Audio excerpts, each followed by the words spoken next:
नमस्कार दोस्तों, स्वागत है आपका हमारे YouTube चैनल में। हम यहाँ पे आज डे 10 यानी 10वें जो अध्याय है इसमें हम चर्चा करेंगे कृष्णाश्रयी शाखा पर। और यहाँ पर हम पूरी तरह से आपका जो ये पाठ है, ये अध्याय है, इसमें हम विस्तृत व्याख्यान करेंगे, एक एक बिंदु पे चर्चा करेंगे जो आपके लिए महत्वपूर्ण रहेगा, लाभदायक रहेगा LT, DSSB, RPSC, PGT, TGT, net JRF जैसी परीक्षाओं में। तो अगर आप हमारे साथ हमारे बैचेस ज्वाइन करना चाहते हैं तो कॉन्टैक्ट नंबर पर संपर्क करें। चलिए प्रारंभ करते हैं बिना कोई समय गंवाए हुए। वल्लभाचार्य के अनुसार भक्त का रूप है, तो कौन कौन से इसमें वल्लभाचार्य के अनुसार भक्त के रूप हैं? प्रवाही भक्त, शुद्ध पुष्ट भक्त, पुष्टि पुष्ट भक्त या फिर उपर्युक्त सभी। इनमें से जो ठीक उत्तर होगा वो होगा डी ऑप्शन, यानी आपको विकल्प इसमें से तीनों का इसमें सम्मिश्रण रहेगा। उनके अनुसार प्रवाही पुष्ट की भी बात की जा रही है, प्रवाही भक्त की भी बात की जा रही है, शुद्ध पुष्ट और पुष्टि पुष्ट, तीनों ही भक्तों के स्वरूपों को वह स्वीकार्य मानते हैं। वल्लभाचार्य जो हैं ये विष्णु स्वामी के जो संप्रदाय, विष्णु स्वामी का जो संप्रदाय था यानी रुद्र संप्रदाय, उसी रुद्र संप्रदाय को आगे बढ़ाने का काम करते हैं। और ये रुद्र संप्रदाय के जो प्रवर्तक हैं, मूल प्रवर्तक विष्णु स्वामी हैं, और इसका प्रचार प्रसार का श्रेय इनको बहुत अधिक जाता है, इसलिए इनको भी कहीं ना कहीं प्रवर्तक के रूप में ही या उसको बढ़ाने के रूप में ही हम जानते हैं। आगे बात करेंगे, हम अगले बिंदु की चर्चा करेंगे। राधा का सर्वप्रथम उल्लेख किस में मिलता है, कौन से ग्रंथ में? तो पूरी तरह से देखा जाए तो राधा, कृष्ण, गोपियां, ग्वाले, यही दो तीन महत्वपूर्ण तथ्य जो हैं, महत्वपूर्ण जो पात्र हैं, वो उसमें जिन पर पूरी की पूरी कृष्णाश्रयी काव्य परंपरा आधारित है, तो उसको महत्वपूर्ण रूप से हम जानते हैं। राधा का उल्लेख जो हमारे वेद हैं उनमें कहीं पर भी नहीं मिलता, लेकिन कौन से ग्रंथ में मिलता है? तो हमारे पास विकल्प डी ऑप्शन होगा। ये शालिवाहन की रचना है गाथा सप्तशती, और गाथा सप्तशती को हम गाहा सप्तशती भी कह सकते हैं। तो सप्तशती परंपरा का जहां पर 700 या इससे अधिक दोहे या छंद वर्णित किए जाते हैं उसके लिए कहा जाता है। तो इस ग्रंथ में ये वर्णन किया गया है। शालिवाहन या फिर हाल कवि, दोनों ही नाम हम इसके लिए जान सकते हैं। आगे बढ़ेंगे हम। कृष्ण भक्ति को साहित्य की रस परिपाटी, तो यानी रसात्मकता जो है काव्य की है, यानी रस की परिपाटी के रूप में हम कृष्ण भक्ति काव्य शाखा को जानते हैं, जो आगे के रचनाओं के लिए मूल आधार के रूप में जानी गई। तो ये कहने का जो श्रेय है वो सनातन गोस्वामी जी को जाता है। डी विकल्प बिल्कुल ठीक उत्तर होगा। अगले प्रश्न की चर्चा करेंगे। भक्ति आंदोलन के प्रचार प्रसार का श्रेय किसे जाता है? तो आपको हम बता दें कि ये जो हमारा जो भारतवर्ष है, जिसको हम इस तरह से वर्णित कर सकते हैं, ये हमारा उसका जो मैप है, एक हम आधार आपको बता देते हैं। ये आधार इस तरीके से कुछ है। जी हाँ, बहुत अच्छा आर्टिस्ट तो नहीं हूं मैं, ठीक है। अब देखिए यहाँ पे हम अगर इसको हम आधे भाग में बांट देते हैं तो इसके दो भाग हो जाते हैं। ये उत्तर है और ये दक्षिण है, यानी साउथ है। तो दक्षिण भारत में ही इसका पूरा प्रचार प्रसार हुआ। इसी दक्षिण भारत में कहीं ना कहीं जो भक्ति है उसका प्रभाव पहले ही था, यानी 5वीं शताब्दी के आसपास में आलवारों की भक्ति परंपरा विद्यमान थी। ठीक उत्तर बी ऑप्शन ही होगा, लेकिन इसको हम और अच्छी तरीके से जान लेते हैं। और इसी में इनको हम कहते थे वैष्णव। इन भक्तों को हम क्या कहते थे? वैष्णव, जो किसके उपासक थे? विष्णु के उपासक थे। और इसी परंपरा में नयनार भी आते हैं, नयनार का भी नाम लिया जा सकता है। और इनका जो समय था वो 9वीं शताब्दी के आसपास में था। इनकी संख्या 63 थी और ये शैव थे, यानी शिव के उपासक थे। यहीं से जो काव्य परंपरा है, चेन्नई के आसपास वाले परिक्षेत्र से, यहीं से रामानंद जन्म लेकर के, और वह उत्तर भारत में जो बनारस है, काशी है, वहां पर जाकर के उस भक्ति का प्रचार प्रसार करते हैं। तो भक्ति आंदोलन के जो प्रवर्तक हैं या प्रचार प्रसार का जिनको श्रेय जाता है, वो बी ऑप्शन आलवार ही माने जाएंगे। या भक्ति आंदोलन में सबसे पहले जो कौन आए? तो आलवार आएंगे। आगे बढ़ेंगे हम।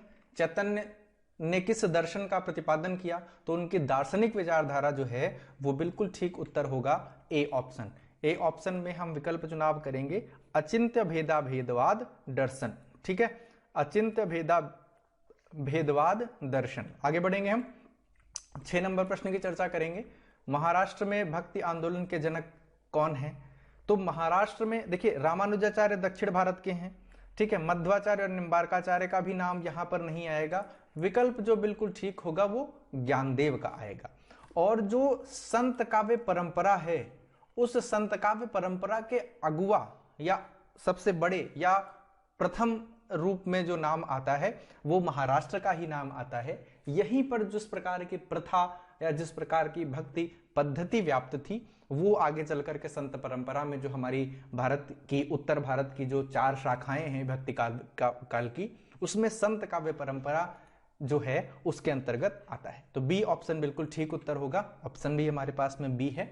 हम आगे बढ़ेंगे। 7 नंबर प्रश्न, जब हम चर्चा कर रहे थे महाराष्ट्र की, तो महाराष्ट्र में एक संप्रदाय प्रचलित था और इस संप्रदाय का नाम था वारकरी संप्रदाय। रामानुजाचार्य का तो हम जान ही सकते हैं, श्री राम ये ऐसे कह सकते हैं ना, श्री राम होता है, तो रामानुजाचार्य में क्या हो जाएगा, श्री संप्रदाय और रामानुजाचार्य। मध्वाचार्य जो है इसमें म आया है और इनका जो है वो संप्रदाय कौन सा है, ब्रह्म संप्रदाय। सनकादि, अगर निम्बार्काचार्य की बात करें तो इसमें न आया है और हमारा ये सनकादि संप्रदाय। सनकादि में क्या आया हुआ है, न आया हुआ। देखिए याद करने के जो ट्रिक है वो ये है, मां से म हो गया मध्वाचार्य और श्री राम, तो ये हमारा कभी गलत होने वाला नहीं है। जो विकल्प हमारे पास में शेष है वो यहां पर मात्र बी है। तो ठीक उत्तर कौन सा हो जाएगा, संत ज्ञानेश्वर, जो कि वारकरी संप्रदाय के स्थापक माने जाते हैं। आगे बढ़ेंगे, अगले प्रश्न की चर्चा करेंगे। किसके आराध्य देव पांढरपुर के विठोबा या विठल रूप, विष्णु रूप थे? इसमें से जो ठीक उत्तर होगा मित्रों सी ऑप्शन होगा, नामदेव। ये नामदेव आपको विकल्प चुनाव करना है और ये पांढरपुर के विठोबा या विठल विष्णु रूप माने जाते हैं, इनके आराध्य। और एक जो तथ्य है वो भी ये व्याप्त है कि ये ईश्वर को मानते नहीं थे, ईश्वर के प्रति जो जिज्ञासु प्रवृत्ति थी इनकी हमेशा तर्क संगत थी और यह अपने गुरुओं पर हावी हो जाते थे। तो लेकिन इन प्रकारेण इनको उस ब्रह्म या आदिशक्ति का ज्ञान हो जाता है और उसके बाद में इन यह विठल जो पांढरपुर के विठोबा हैं उनको अपने आराध्य के रूप में स्वीकार करते हैं। 9 नंबर प्रश्न की चर्चा करने से पहले हम आपको जानकारी दे दें कि हमारे बैचेस प्रारंभ हैं। अगर आप ज्वाइन करना चाहते हैं तो हमारे कॉन्टेक्ट नंबर पे शीघ्र संपर्क करें। भगवद स्वरूप कृष्ण का सर्वप्रथम उल्लेख कहां मिलता है?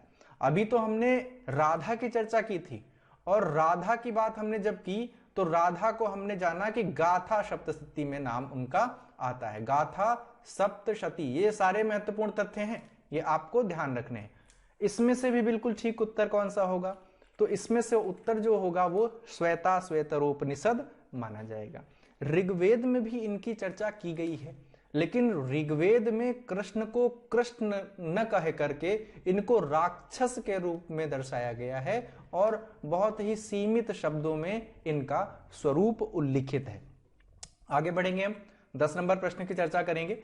जयदेव के गीत गोविंद में कौन सा रास है?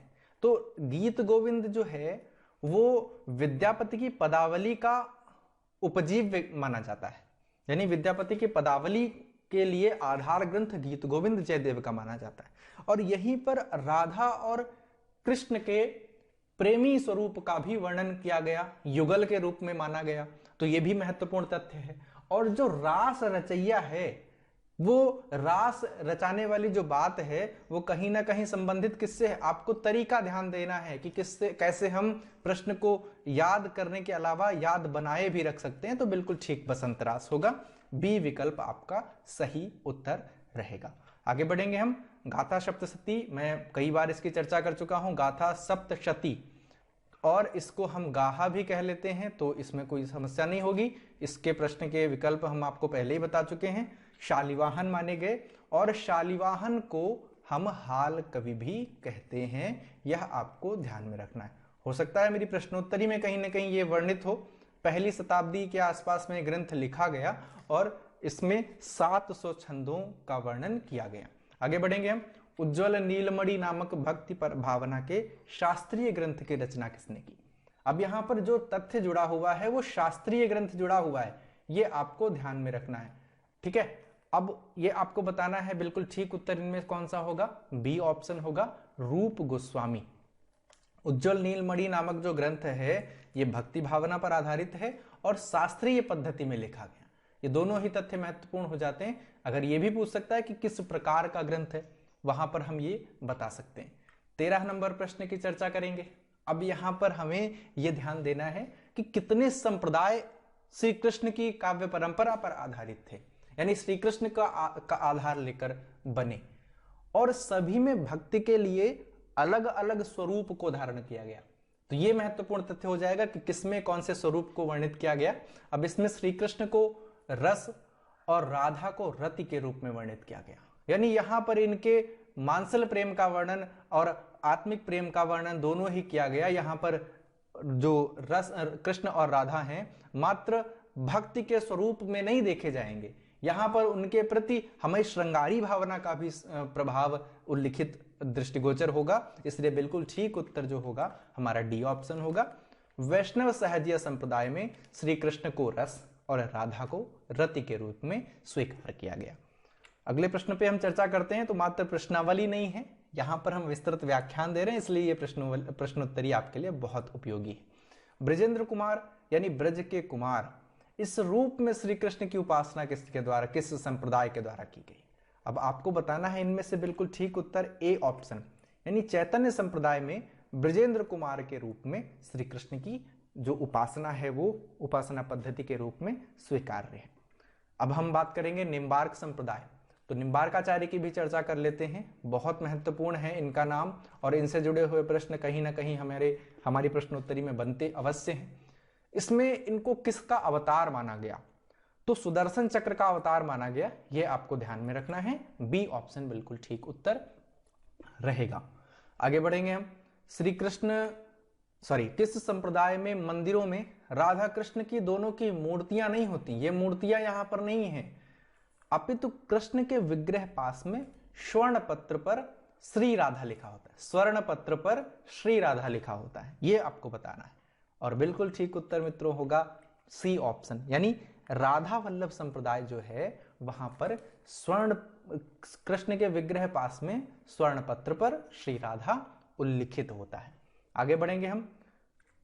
18 नंबर प्रश्न की चर्चा करेंगे। ठीक उत्तर इनमें से जो विकल्प होगा वो ए ऑप्शन होगा। हित हरिवंश का समय लगभग 17वीं शताब्दी के आसपास में आता है, चैतन्य महाप्रभु 16वीं शताब्दी के आसपास में आते हैं, और निम्बार्काचार्य 13वीं 14वीं शताब्दी के आसपास में इनका समय वर्णित है। इसी प्रकार आपको ये विकल्प का चुनाव ए विकल्प चयन करना है। आगे बढ़ेंगे हम। 19 नंबर प्रश्न, निम्बार्काचार्य का शिष्य नहीं है, तो इनमें से जो बिल्कुल ठीक उत्तर होगा वो राघवाचार्य उनके शिष्य नहीं हैं, शेष निवासचार्य, अदुम्बाचार्य और लक्ष्मण भट्ट ये तीनों ही उनके शिष्य हैं।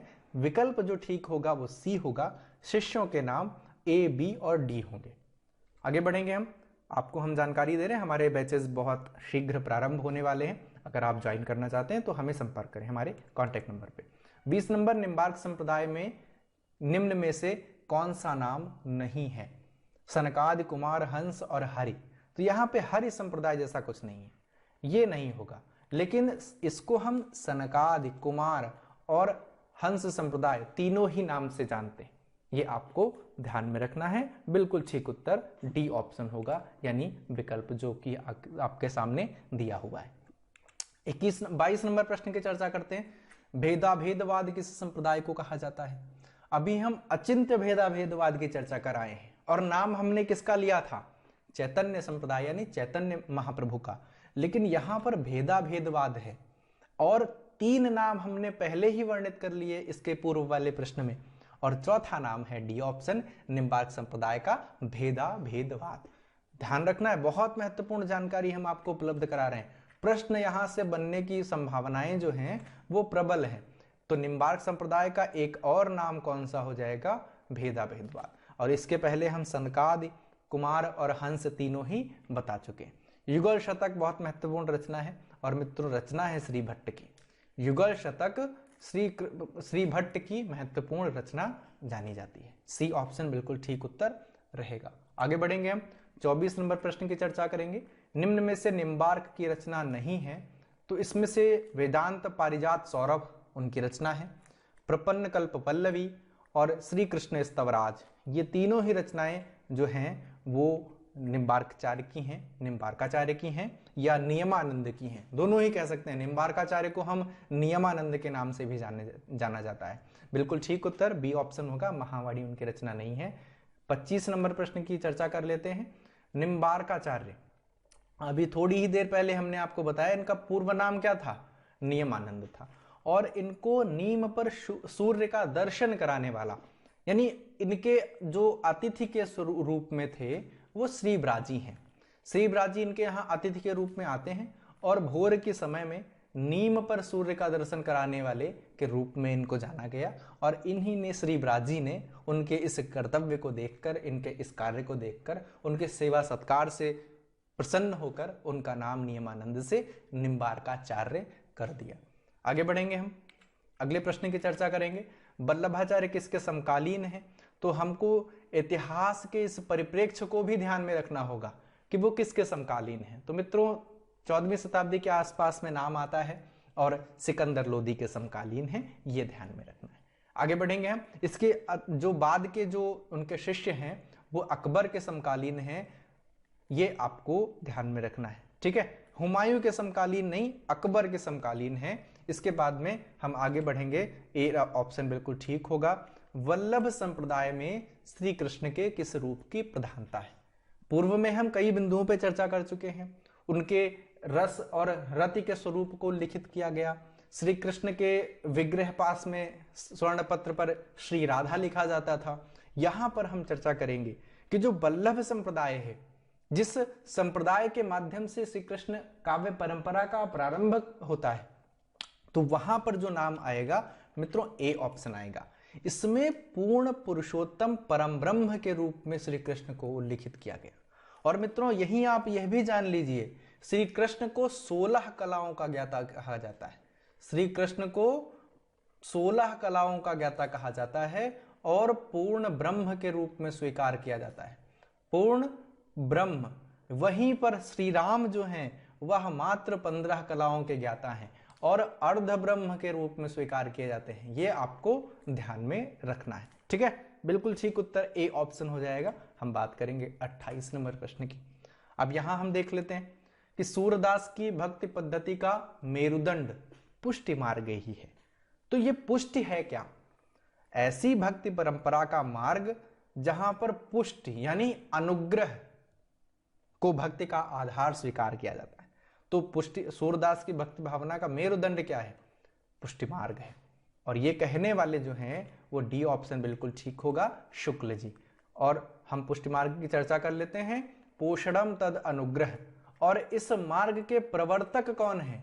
तो प्रवर्तक भी आप जान लें, प्रवर्तक हैं वल्लभाचार्य, ठीक है, वल्लभाचार्य। और उनके शिष्य के द्वारा ये स्वीकार किया जाता है। आगे बढ़ेंगे हम, 29 नंबर प्रश्न की चर्चा करेंगे। पुष्टि मार्ग को जहाज जात है, भ्रम में न रहिएगा।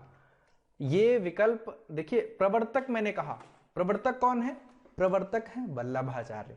लेकिन जहाज कौन है? जहाज कौन है? सूरदास। प्रवर्तक कौन है? वल्लभाचार्य। लेकिन ये तथ्य किसने कहा, ये कथन कहा किसने कि पुष्टि मार्ग को जहाज जात है, जो कछ होय लेन होय सो लेऊ? तो ये कथन जो है उनकी मृत्यु पर, सूरदास की मृत्यु पर विट्ठल नाथ जी के द्वारा कहा गया। बिल्कुल ठीक उत्तर होगा, जो कि आपके विकल्प के श्रृंखला में दिया हुआ है। आगे बढ़ेंगे हम, अगले प्रश्न की चर्चा करेंगे। 29 नंबर प्रश्न के उपरांत 30 नंबर प्रश्न में बातचीत करेंगे कि कौन से संप्रदाय में, ये सभी कृष्ण पर आधारित संप्रदाय, वल्लभ, राधा वल्लभ, सखी और गौड़ी, लेकिन इनमें से जो गद्दी सेवा का विधान है मित्रों वो बी ऑप्शन होगा।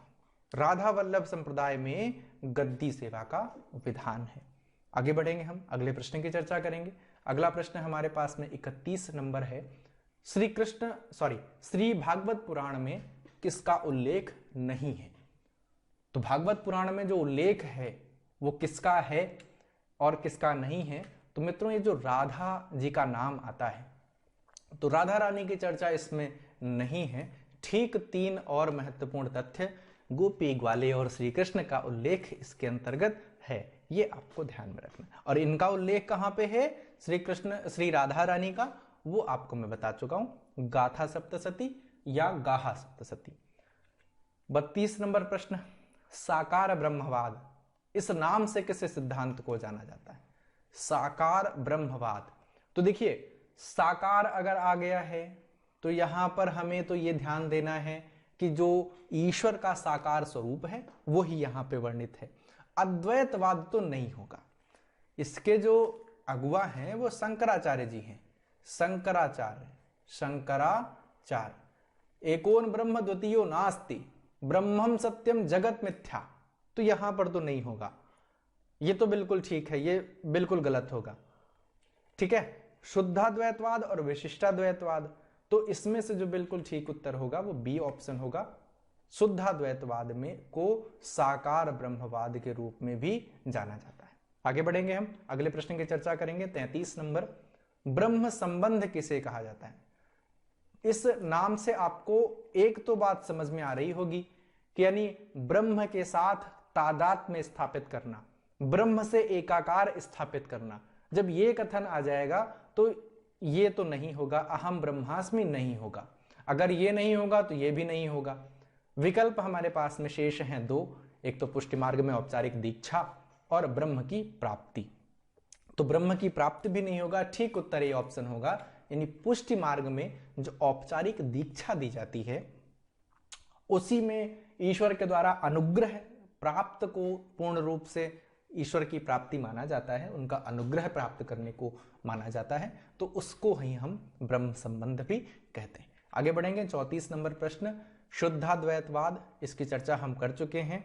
शुद्धाद्वैतवाद यहां पे हम आपको पहले ही बता चुके हैं, मध्वाचार्य ब्रह्म संप्रदाय के प्रवर्तक हैं। निम्बार्काचार्य सनकादि, विष्णु स्वामी रुद्र और रामानुजाचार्य श्री संप्रदाय।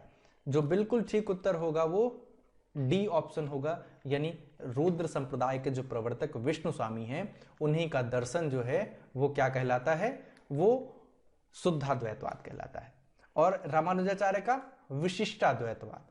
आगे बढ़ेंगे, हम चर्चा करेंगे किस सिद्धांत में जीव और जगत दोनों को ही ब्रह्म का सदंश बताया जाता है। जीव और जगत एक बार हम और भी चर्चा कर चुके हैं कि ब्रह्मम सत्यम जगत मिथ्या। तो जगत को मिथ्या किसमें माना जाता है? मिथ्या माना जाता है अद्वैतवाद में। ठीक है, तो ये तो बिल्कुल गलत हो जाएगा। शुद्धाद्वैतवाद, विशिष्टाद्वैतवाद, द्वैताद्वैतवाद, हमारे पास तीन विकल्प बचते हैं, बी ऑप्शन बिल्कुल ठीक होगा। शुद्धाद्वैतवाद में दोनों को ही ब्रह्म का सदंश बताया जाता है। आगे बढ़ेंगे, हम अगले प्रश्न की चर्चा करेंगे। 36 वल्लभाचार्य की रचना नहीं है, तो वल्लभाचार्य की रचना जो है इनमें से आपको देखना है। दशाश्लोकी जो रचना है वो उनकी नहीं है। ठीक यमुनाष्टक, सिद्धांत मुक्तावली, तत्वदीप निबंध, अणुभाष्य जैसी महत्वपूर्ण रचनाएं उनके द्वारा लिखी गई। अणुभाष्य जो रचना है वो उनके द्वारा पूर्ण नहीं की जा सकी, इसके लिए हमने प्रश्न बनाया हुआ है, सी विकल्प ठीक होगा। आपको बता दें कि हमारे बैचेस प्रारंभ है, अगर आप ज्वाइन करना चाहते हैं तो बहुत ही शीघ्र संपर्क करें और विस्तृत व्याख्यान प्राप्त करें। अब हम देखेंगे अणुभाष्य के बारे में। जो अधूरा ग्रंथ अणुभाष्य है तो इसे पूरा किसने किया? तो वल्लभाचार्य के पुत्र का नाम क्या था? विट्ठलनाथ। और विट्ठलनाथ के पुत्र का क्या नाम था? गोकुलनाथ। ये दोनों बातें आपको ध्यान में रखनी है, इसी के माध्यम से आगे कई सारे प्रश्न बनने वाले हैं। तो वल्लभाचार्य की जो रचना है उसको अणुभाष्य को पूरा करने वाले का नाम भी विट्ठलनाथ है, यानी उनके पुत्र के द्वारा इस रचना को पूरा किया जाता है। 38 नंबर प्रश्न देख लेते हैं, ये भी बहुत है महत्वपूर्ण और 100% इंपॉर्टेंट है। ठीक है, ये दोनों बातें आपको ध्यान रखनी। अष्टछाप को हम अष्टछाप भी कहते हैं और अष्ट सखा भी कहते हैं। ठीक है, 4 शिष्य इसमें किसके हैं? 4 शिष्य जो हैं वो वल्लभ के हैं और 4 शिष्य जो हैं वो किसके हैं? वो विट्ठल के हैं। विट्ठल, वल्लभ के शिष्यों में सूर महत्वपूर्ण है, सूर प्रमुख है, और विट्ठल के शिष्यों में नंद प्रमुख है। ये दोनों बातें आपको समझ में आई। इसमें हम देखेंगे, पहले तो बिल्कुल ठीक उत्तर इसका देख लेते हैं। जो विट्ठलनाथ है इनके द्वारा ही इसकी स्थापना की गई और 1565 ईस्वी में ये स्थापित किया गया अष्टछाप या अष्ट सखा के रूप में। इन 4 शिष्यों में जो नाम आते हैं कुंभन सूर परम कृष्णदा, कुंभन सूर परमानंद दास परम और कृष्ण दा, कृष्ण दा।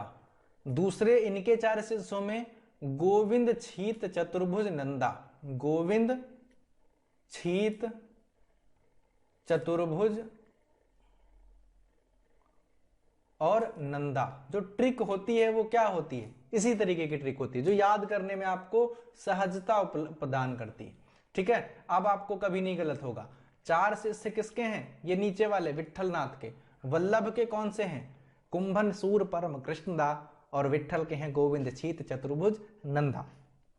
ठीक विकल्प आपको चुनाव करने में आसानी होगी और हो सकता है इसका लाभ आपको अगले ही प्रश्न में मिले। बिल्कुल हम देखेंगे। अभिगत गति कछु कहति न आवे, ज्यों गूंगो मीठे फल की रस अंतर्गत ही भावे। तो यहाँ पे आपको जो विकल्प चुनाव करना है वो मित्रों डी विकल्प चुनाव करना है। जो कथन है, जो पंक्तियां हैं वो सूरदास की हैं और उसमें कहा गया कि जिस प्रकार से जो गूंगा है वो मीठे फल का रस नहीं बता सकता, ठीक उसी प्रकार से हमारी यह भक्ति भावना है, हमारा यह प्रेम है। संतन कहा सीकरी सो काम। मित्रों अभी थोड़ी देर पहले हमने आपको बताया था कि जो अकबर के समकालीन हैं तो उसमें कुंभन दास का नाम आता है।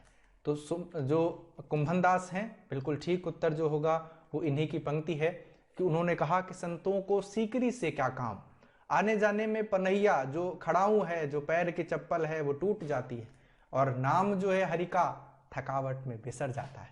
तो इसलिए सीकरी से कोई काम नहीं, हम तो भक्त हैं, हम तो संत हैं, हमको हमारी फक्कड़ी में हमको सीकरी से कोई सरोकार नहीं।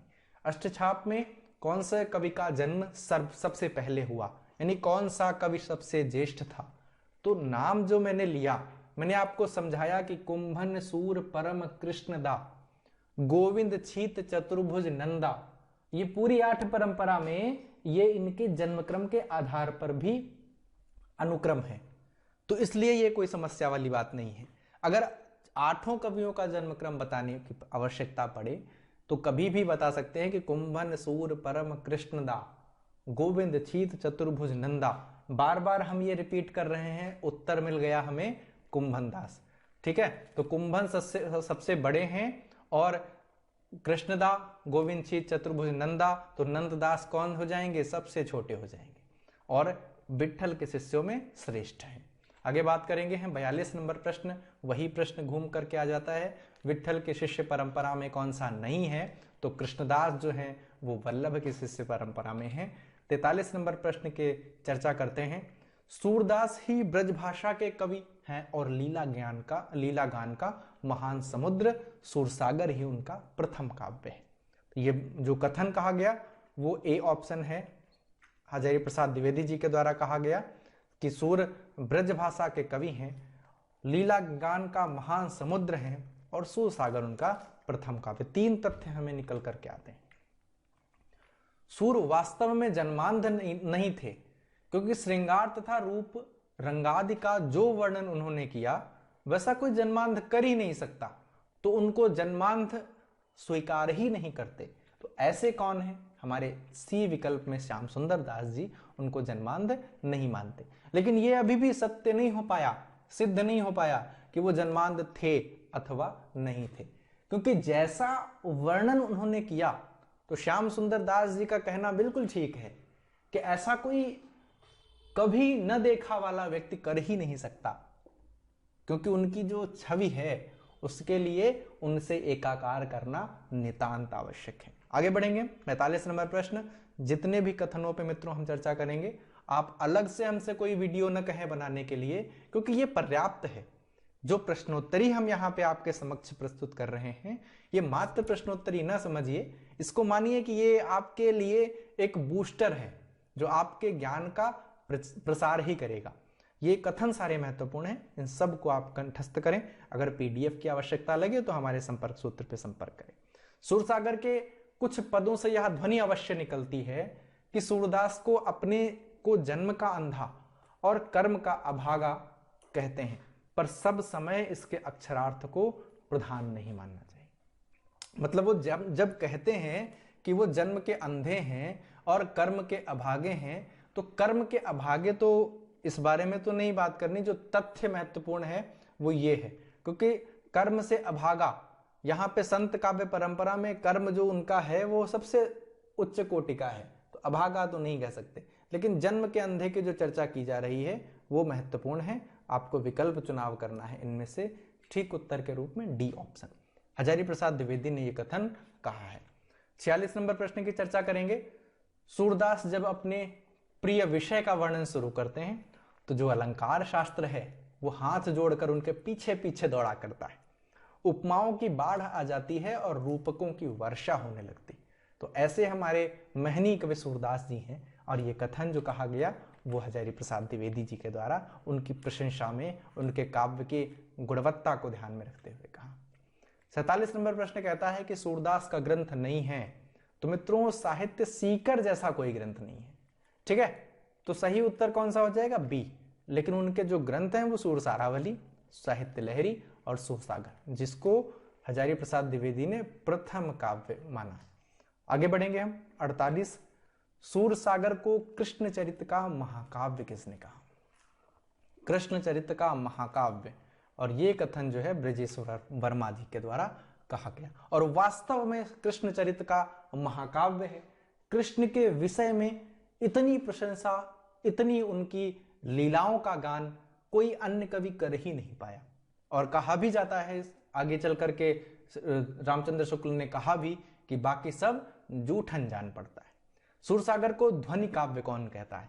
तो मित्रों यहाँ विकल्प, जो विकल्प सही होगा वो शुक्ल जी सही होगा, और उन्होंने इसे ध्वनि काव्य कहा। आगे बढ़ेंगे हम। 50 नंबर प्रश्न कि सूरसागर का उपजीव्य ग्रंथ कौन सा है? तो यहां पर जो बिल्कुल ठीक विकल्प होगा वो बी ऑप्शन होगा। श्री भागवत महापुराण जो है इस ग्रंथ का उपजीव्य है, और इसी में से उनके महत्वपूर्ण दोहों के लिए जो विषय लिया गया वो महत्वपूर्ण है। आगे बढ़ेंगे, और आप हमारे बैचेस को ज्वाइन करते रहिए। अगर आपको कोई आवश्यकता लगती है तो हमारे संपर्क सूत्र पर संपर्क करिए। लेकिन एक और आपकी जिम्मेवारी है कि जो लाइक शेयर सब्सक्राइब का काम है वो फटाफट करते रहिए। अगर अभी तक आपने नहीं किया, बेल आइकन प्रेस करिए ताकि हम आपको नए नए नोटिफिकेशन भी प्रोवाइड कर सकें। बहुत बहुत धन्यवाद मित्रों आप सभी का, हमारे साथ बने रहें।